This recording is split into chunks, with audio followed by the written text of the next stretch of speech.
I'd like to start by thanking every single person in Wayanad who supported me.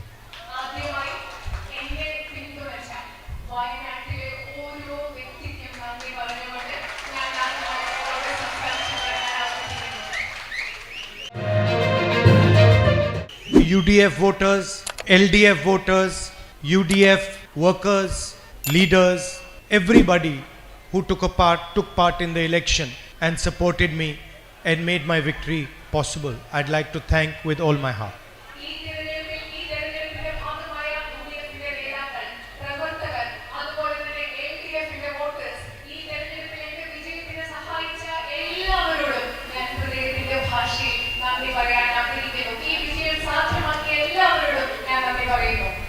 Many years ago, when I was a little boy, my grandmother and my mother took me to a Kathakali performance.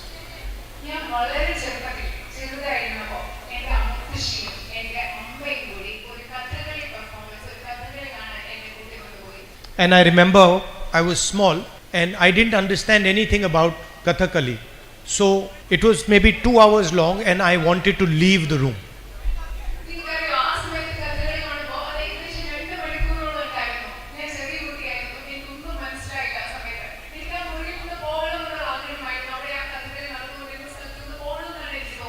I kept telling my grandmother, I'm bored, I want to go, it's hot. Every excuse I could find, I kept telling her.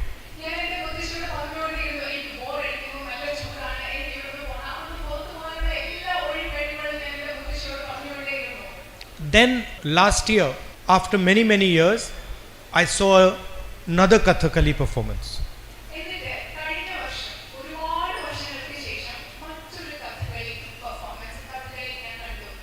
And this time, there was a lady who was explaining me exactly what was going on. ഈ പ്രാവശ്യം അവിടെ ഒരു സ്ത്രീ ഉണ്ടായിരുന്നു. അവർ ഈ കഥകൾ നടന്നുകൊണ്ടിരിക്കുമ്പോൾ എന്താണ് അവിടെ നടന്നുകൊണ്ടിരിക്കുന്നത് എന്ന് എനിക്ക് കൃത്യമായി പറഞ്ഞു തന്ന ഒരാൾ അവിടെ ഉണ്ടായിരുന്നു. And it was 3 hours long. The performance was 3 hours long. It was very hot, but I didn't realize that 3 hours passed. I didn't feel the heat. I was just looking at the performance. അത് മാത്രമല്ല, നേരത്തെ 2 പ്രാവശ്യമായിരുന്നു ആ കഥകളി ഉണ്ടായിരുന്നെങ്കിൽ ഇത് 3 മണിക്കൂറുകളോളം നീണ്ടു. പക്ഷേ എനിക്ക് സമയം പോയത് മനസ്സിലാക്കാൻ തോന്നിയില്ല. എനിക്ക് സമയം പോയത് ഞാൻ അറിഞ്ഞില്ല. അവിടെ ചൂടായിരുന്നു എന്ന് എനിക്ക് മനസ്സിലായില്ല. കാരണം അത്ര മനോഹരമായിട്ടാണ് അത് പോയത്, ആ കഥകളി പെർഫോമൻസ് നടന്നത്. And when I walked out of the performance last year, I was thinking to myself, how strange that when I was small, the same exact performance, I was bored, I was not interested, I was feeling hot, and now somebody has explained it to me and I'm not feeling hot. It is hotter now than it was then, but I'm not feeling hot, and 3 hours have passed as if it's 1 minute. അത് മാത്രമല്ല, അത് കഴിഞ്ഞപ്പോൾ ഞാൻ ചിന്തിക്കുകയായിരുന്നു, പണ്ട് ഞാൻ കണ്ട ഇതേ കഥകളി അത് അന്ന് കണ്ടപ്പോൾ എനിക്കൊന്നും മനസ്സിലായില്ല, ഭയങ്കര ചൂടായിട്ട് തോന്നി, എനിക്ക് അവിടെ നിന്ന് ഇറങ്ങിപ്പോകാൻ തുടങ്ങി. പക്ഷേ ഇതേ കാര്യം ഈ വർഷങ്ങൾക്ക് ശേഷം കഴിഞ്ഞ വർഷം കണ്ടപ്പോൾ അത് 3 മണിക്കൂർ ഉണ്ടായിരുന്നു, സമയം കൂടുതലായിരുന്നു, കൂടുതൽ ചൂടുണ്ടായിരുന്നു. പക്ഷേ ആരോ എനിക്ക് മനസ്സിലാക്കി തന്നപ്പോൾ മുമ്പ് തോന്നിയതൊന്നും എനിക്കിന്ന് തോന്നിയില്ല. And the difference was that this time I understood that this is the tradition, the voice, the expression of the people of Kerala. നിങ്ങൾക്കറിയാമോ ആ വ്യത്യാസം എന്തായിരുന്നു എന്ന്? കാരണം കഴിഞ്ഞ പ്രാവശ്യം 2ാമത്തെ പ്രാവശ്യം കഥകളി കണ്ടപ്പോൾ എനിക്ക് മനസ്സിലായി അത് കേരളത്തിന്റെ പാരമ്പര്യമാണ്, കേരളത്തിന്റെ ശബ്ദമാണ്, കേരളത്തിലെ ജനങ്ങളുടെ ആശയ പ്രകാശനത്തിന്റെ ഒരു മാർഗമാണ് ഈ കഥകളി എന്ന് എനിക്ക് മനസ്സിലായതുകൊണ്ട് കഴിഞ്ഞ പ്രാവശ്യം എനിക്ക് അതിനെക്കുറിച്ച് ബോറടിച്ചില്ല. The first time it was just a dance. The second time it was the voice of millions of people. It was the history of millions of people. It was the expression of millions of people. ഞാൻ ആദ്യത്തെ പ്രാവശ്യം കഥകളി കണ്ടപ്പോൾ എനിക്കതൊരു നൃത്തരൂപം മാത്രമായിരുന്നു. എന്നാൽ 2ാമത്തെ പ്രാവശ്യം കഥകളി കണ്ടപ്പോൾ കേരളത്തിലെ ദശലക്ഷക്കണക്കിന് ആളുകളുടെ ചരിത്രമായിരുന്നു അത്. എന്നെ സംബന്ധിച്ചിടത്തോളം കേരളത്തിലെ ദശലക്ഷക്കണക്കിന് ആളുകളുടെ ശബ്ദമായിരുന്നു ഞാൻ 2ാമത് കണ്ട ആ Kathakali. And each state of our country has these traditions, has its own language, has its own history, has its own expression. അതുപോലെ തന്നെ ഈ രാജ്യത്തെ ഓരോ സംസ്ഥാനത്തിനും അതിൻ്റെതായ പാരമ്പര്യമുണ്ട്, അതിൻ്റെതായ ചരിത്രമുണ്ട്, അതിൻ്റെതായ ഭാഷയുണ്ട്, അതിൻ്റെതായ സംസ്കാരമുണ്ട്, അതിൻ്റെതായ ആശയപ്രകാശന രീതിയുണ്ട്. There is Malayalam, there is Tamil, there is Bengali, there is Gujarati, There are many different languages, many different dances, many different histories in this country. ഇവിടെ മലയാളമുണ്ട്, ബംഗാളിയുണ്ട്, തമിഴ് ഭാഷയുണ്ട്, ഗുജറാത്തിയുണ്ട്, പലവിധ നൃത്തരൂപങ്ങളുണ്ട്, പലവിധ പാരമ്പര്യങ്ങളുണ്ട്, പലവിധ ചരിത്രങ്ങളുണ്ട്. ഇതെല്ലാം നമ്മുടെ രാജ്യത്ത് നിലനിൽക്കുന്നുണ്ട്. And every single tradition, history is protected by the Constitution of India. ഈ രാജ്യത്തെ ഓരോ ചരിത്രത്തെയും ഓരോ പാരമ്പര്യത്തെയും സംരക്ഷിക്കുന്നത് എൻ്റെ കയ്യിലുള്ള ഭാരതത്തിന്റെ ഭരണഘടനയാണ്. So the fact that the people of Kerala and the people of India can enjoy Kathakali, can listen to Malayalam, can eat Kerala food is all protected by this. നിങ്ങൾക്കറിയാമോ, കേരളത്തിലെ ജനങ്ങൾക്ക് കഥകളി ആസ്വദിക്കാൻ സാധിക്കും, മലയാളം സംസാരിക്കാൻ സാധിക്കും, ഇഷ്ടമുള്ളത് ചെയ്യാൻ സാധിക്കും. ആ അവകാശങ്ങളെ എല്ലാം സംരക്ഷിക്കുന്നത് ഭാരതത്തിന്റെ ഭരണഘടനയാണ്. And if this was gone, then somebody can come to Kerala and say, we do not want you to speak Malayalam. ഈ ഭരണഘടന ഈ രാജ്യത്തില്ലാതായാൽ ഈ രാജ്യത്തിലേക്ക്, കേരളത്തിലേക്ക് ഒരാൾക്ക് വന്ന് ആർക്ക് വേണമെങ്കിലും വന്ന് പറയാം, നിങ്ങൾ മലയാളം സംസാരിക്കേണ്ട എന്ന് പറയാൻ സാധിക്കും. We do not want you to have dosa for breakfast. നിങ്ങൾ പ്രഭാത ഭക്ഷണമായി ദോശ കഴിക്കേണ്ട എന്ന് കേരളത്തിലേക്ക് വന്ന ആളുകൾക്ക് പറയാൻ സാധിക്കും, ഈ ഭരണഘടന ഇവിടെ ഇല്ലാതായാൽ. Or we don't like this particular tradition of yours. നിങ്ങളുടെ ഒരു പ്രത്യേക പാരമ്പര്യം ഞങ്ങൾക്ക് ഇഷ്ടമല്ല എന്ന് ആർക്കെങ്കിലും കേരളത്തിൽ വന്ന് പറയാൻ സാധിക്കും, ഈ ഭരണഘടന ഇവിടെ ഇല്ലാതായാൽ. And the fight in this election was about the Constitution. ഈ തെരഞ്ഞെടുപ്പിൽ നടന്ന പോരാട്ടം എന്ന് പറയുന്നത് ഈ ഭരണഘടനയെ കുറിച്ചുള്ള പോരാട്ടമാണ് ഈ തെരഞ്ഞെടുപ്പിൽ ഇവിടെ നടന്നത്. And it was on one side millions of Indian people saying that we want our tradition, we believe in our language, we believe in our culture, we believe in our history, and we will define our future. ഒരു ഭാഗത്ത് ഈ പോരാട്ടത്തിൽ ഒരു ഭാഗത്തുള്ള ആളുകൾ പറഞ്ഞത് എന്താണ്? ഞങ്ങൾക്ക് ഞങ്ങളുടെ പാരമ്പര്യം വേണം, ഞങ്ങൾക്ക് ഞങ്ങളുടെ ചരിത്രം വേണം, ഞങ്ങൾക്ക് ഞങ്ങളുടെ ഭാഷ വേണം, ഞങ്ങളുടെ സംസ്കാരം വേണം, ഞങ്ങളുടെ ഭാവി എന്തെന്ന് ഞങ്ങൾ തീരുമാനിക്കും, ഞങ്ങൾ അതിനെ നിർവചിക്കും എന്ന് പറഞ്ഞ ഒരു കൂട്ടം ആളുകളാണ് ഈ തെരഞ്ഞെടുപ്പിൽ ഒരു ഭാഗത്ത് നിന്ന് പോരാട്ടം നടത്തിയത്. And on the other side, the Prime Minister and Mr. Amit Shah, who said no, if we want the people of Kerala to speak Hindi, then the people of Kerala will speak Hindi. If we want the Tamils not to speak Tamil, then the people of Tamil Nadu will not speak Tamil. നിങ്ങൾക്കറിയാമോ, മറുവശത്ത് ഈ പോരാട്ടത്തിന്റെ മറുവശത്ത് ആരാണ് ഉണ്ടായിരുന്നത്? പ്രധാനമന്ത്രിയും അമിത്ഷായും. അവരെന്താണ് പറഞ്ഞത്? കേരളത്തിലെ ജനങ്ങൾ ഹിന്ദി സംസാരിക്കണമെന്ന് ഞങ്ങൾ പറയുകയാണെങ്കിൽ അവർ ഹിന്ദി സംസാരിക്കും. തമിഴ്നാട്ടിലെ ജനങ്ങൾ തമിഴ് സംസാരിക്കേണ്ട എന്ന് ഞങ്ങൾ പറയുകയാണെങ്കിൽ അവർ തമിഴ് സംസാരിക്കില്ല എന്ന് പറഞ്ഞ പ്രധാനമന്ത്രിയും അമിത്ഷായുമാണ് ഈ പോരാട്ടത്തിന്റെ മറുഭാഗത്തുണ്ടായിരുന്നത്. If we want Onam to be celebrated, then only Onam will be celebrated. ഞങ്ങൾ ഇവിടെ ഓണം ആഘോഷിക്കണമെന്ന് ഞങ്ങൾ ആഗ്രഹിക്കുന്നെങ്കിൽ മാത്രമാണ് മലയാളി ഓണം ആഘോഷിക്കാൻ പോവുക എന്നാണ് പ്രധാനമന്ത്രി Amit Shah. And we will decide whether Kathakali is danced in Kerala or some other dance. കേരളത്തിൽ കഥകളി എന്ന നൃത്തരൂപം വേണോ എന്ന് ഞങ്ങൾ തീരുമാനിക്കും, അതോ മറ്റേതെങ്കിലും രൂപം വേണോ എന്ന് ഞങ്ങൾ തീരുമാനിക്കും എന്നാണ് അവർ ചിന്തിച്ചതും പറഞ്ഞതും. And the beautiful thing is that they had a fundamental misunderstanding. അതിലേറ്റവും മനോഹരമായ കാര്യം എന്ന് പറയുന്നത് അവർക്ക് അടിസ്ഥാനപരമായ ഒരു തെറ്റിദ്ധാരണയുണ്ടായിരുന്നു. They thought that just because they have political power, just because they have ED, they have CBI, they have the income tax department, they can dictate to the people of India what is going to happen. അവരുടെ ഏറ്റവും പ്രധാനപ്പെട്ട തെറ്റിദ്ധാരണ എന്താണെന്നറിയോ? അവരുടെ കയ്യിൽ രാഷ്ട്രീയ അധികാരം ഉണ്ടായിരുന്നതുകൊണ്ട്, ED ഉണ്ടായിരുന്നതുകൊണ്ട്, CBI ഉണ്ടായിരുന്നതുകൊണ്ട്, income tax ഉണ്ടായിരുന്നതുകൊണ്ട് ഇന്ത്യയിലെ ജനങ്ങൾ എന്ത് തീരുമാനിക്കണം, എന്ത് ചെയ്യണം എന്ന് തങ്ങൾക്ക് നിർദ്ദേശിക്കാം, ആജ്ഞാപിക്കാം എന്ന് അവർ കരുതിയതാണ് അവരുടെ അടിസ്ഥാനപരമായ തെറ്റിദ്ധാരണ. And the people of Kerala, the people of Uttar Pradesh, they showed the Prime Minister, people of all other states showed the Prime Minister that you cannot dictate to the people of India what we want. കേരളത്തിലെ ജനങ്ങൾ, ഉത്തർപ്രദേശിലെ ജനങ്ങൾ, India മുഴുവനുള്ള ജനങ്ങൾ പ്രധാനമന്ത്രിക്ക് കാണിച്ചു കൊടുത്തു, ഞങ്ങൾ എന്ത് ചെയ്യണമെന്ന്, ഞങ്ങൾ ആരാണെന്ന് നിങ്ങൾക്ക് ഞങ്ങളോട് ആജ്ഞാപിക്കാൻ സാധിക്കില്ല എന്ന് ഈ രാജ്യത്തെ ജനങ്ങൾ കാണിച്ചു കൊടുത്തു. And the people of India also told them that the Constitution is our voice. Do not touch the Constitution. അത് മാത്രമല്ല, ഇന്ത്യയിലെ ജനങ്ങൾ പ്രധാനമന്ത്രിയോട് പറഞ്ഞു, ഈ ഭരണഘടന ഞങ്ങളുടെ ശബ്ദമാണ്, അതിനെ തൊട്ട് കളിക്കരുതെന്ന് ഇന്ത്യൻ പ്രധാനമന്ത്രിയോട് ഇന്ത്യയിലെ ജനങ്ങൾ പറഞ്ഞു. 21st century is a visual century. 21ാം നൂറ്റാണ്ട് എന്ന് പറയുന്നത് കാഴ്ചകളുടെ ഒരു ലോകമാണ്. Images have become much more important. ഇന്ന് നമ്മൾ കാണുന്ന ഈ ലോകത്ത് ഇമേജുകൾ, ചിത്രങ്ങൾ, പ്രതിച്ഛായകൾ അത് വളരെയധികം പ്രധാനപ്പെട്ടതാണ്. Before the election you saw BJP leaders saying we will tear up the constitution, we will throw the constitution away, we will change the constitution. നിങ്ങൾ തെരഞ്ഞെടുപ്പിന് മുമ്പ് കേട്ട് കാണും ബിജെപിയുടെ നേതാക്കൾ പറഞ്ഞത്, ഞങ്ങൾ കോൺസ്റ്റിറ്റ്യൂഷനെ ഇല്ലാതാക്കും, ഞങ്ങൾ ഭരണഘടന എടുത്ത് കളയും എന്നൊക്കെ പറഞ്ഞത് നിങ്ങൾ കേട്ടിട്ടുണ്ടാവും. Arrogance of power. അത് അധികാരത്തിന്റെ ധാർഷ്ട്യത്തിലാണ് അവർ പറഞ്ഞത്. After the election you saw the prime minister doing this to the constitution. പക്ഷേ തെരഞ്ഞെടുപ്പിന് ശേഷം ഇന്ത്യൻ പ്രധാനമന്ത്രി ഭരണഘടനയോട് ഇങ്ങനെ ചെയ്യുന്നത് നിങ്ങൾ കണ്ടിട്ടുണ്ടാവും. So you can see that the people of India have spoken. നിങ്ങൾക്ക് കാണാൻ സാധിക്കും ഇന്ത്യയിലെ ജനങ്ങൾ എങ്ങനെ സംസാരിച്ചു, അവർ സംസാരിച്ചു എന്ന് നിങ്ങൾക്ക് കാണാൻ സാധിക്കും. And also notice that hatred has been defeated by love and affection. അത് മാത്രമല്ല, നിങ്ങൾ ഇതുകൂടി ശ്രദ്ധിക്കണം, ഈ രാജ്യത്തെ വെറുപ്പിനെ ഈ രാജ്യത്തെ ജനങ്ങൾ സ്നേഹം കൊണ്ട്, വാത്സല്യം കൊണ്ട് ഈ രാജ്യത്തെ ജനങ്ങൾ പരാജയപ്പെടുത്തിയിരിക്കുന്നു.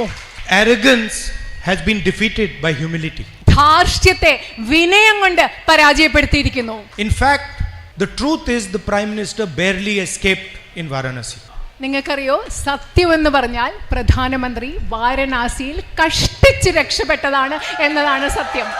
And he would have been defeated himself in Varanasi. അദ്ദേഹം തന്നെത്താൻ അവിടെ പരാജയപ്പെട്ടേനെ വാരണാസിയിൽ. The BJP was defeated in Ayodhya. BJP അയോധ്യയിൽ പരാജയപ്പെട്ടു. So even the people of Ayodhya have sent a message to the BJP that we do not appreciate hatred and violence. അതുമാത്രമല്ല, അയോധ്യയിലെ പോലും ജനങ്ങൾ ബിജെപിക്ക് കൃത്യമായൊരു സന്ദേശം നൽകി, ഞങ്ങൾ അക്രമത്തെ, വെറുപ്പിനെ ഞങ്ങൾ ഉൾക്കൊള്ളുന്നില്ല എന്ന് അയോധ്യയിലെ ജനങ്ങൾ ബിജെപിക്ക് കൃത്യമായ സന്ദേശം നൽകി. And the single biggest message that the people of India have given is that we are multiple traditions, we are many states, we have many histories, and every single one of these histories, every single one of these traditions, every single one of these religions is going to be respected. ഈ രാജ്യത്തെ ജനങ്ങൾ നൽകിയ ഏറ്റവും പ്രധാനപ്പെട്ട സന്ദേശം, ബിജെപിക്ക് നൽകിയ ഏറ്റവും പ്രധാനപ്പെട്ട സന്ദേശം എന്ന് പറയുന്നത്, ഞങ്ങൾ വ്യത്യസ്ത സംസ്കാരങ്ങളാണ്, ഞങ്ങൾ വ്യത്യസ്ത പാരമ്പര്യങ്ങളാണ്, ഞങ്ങൾ വ്യത്യസ്ത ഭാഷകളാണ്, ഞങ്ങൾ വ്യത്യസ്ത സംസ്ഥാനങ്ങളാണ്, ഞങ്ങൾ വ്യത്യസ്ത മതങ്ങളാണ്. ഈ രാജ്യത്ത് ഈ ഓരോ മതവും ഓരോ ഭാഷയും ഓരോ സംസ്കാരവും ഓരോ സംസ്ഥാനവും ഓരോ ചരിത്രവും ബഹുമാനിക്കപ്പെടണം എന്ന സന്ദേശമാണ് ഇന്ത്യയിലെ ജനങ്ങൾ കൃത്യമായി നൽകിയത്. I can tell you that the government that has been formed in Delhi is a crippled government. ഞാൻ പറയാം നിങ്ങളോട്, ഇന്ന് ഡൽഹിയിൽ ഉണ്ടായിരിക്കുന്ന ഒരു ഗവൺമെന്റ് സമ്പൂർണ്ണമായ ഒരു ഗവൺമെന്റ് അല്ല, പ്രശ്നങ്ങളുള്ള ഒരു ഗവൺമെന്റ് തന്നെയാണ്. The opposition has dealt a fatal blow to the BJP.